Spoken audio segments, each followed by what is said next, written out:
বাংলাদেশের অন্যতম সাপ্তাহিক সংবাদপত্র আমোদ কুমিল্লার গৌরব এবং ঐতিহ্যের সঙ্গে জড়িত।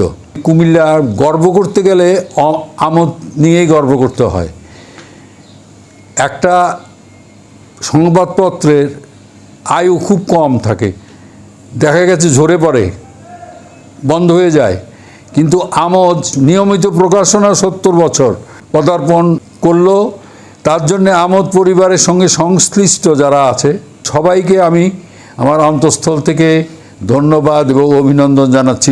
এবং এর পথ চলা কুসুমাস্তীর্ণ হোক এবং জনগণকে যেভাবে আমোদ দিয়ে এসছে, জানিয়ে এসছে, কুমিল্লার ঋদ্ধ সংস্কৃতির তুলে ধরেছে, রাজনীতির ইতিহাস, বর্তমান কর্মকাণ্ড সমস্ত কিছু তুলে ধরছে নিরপেক্ষ সংবাদপত্র হিসেবে, তা অব্যাহত থাকবে আমি প্রত্যাশা করছি।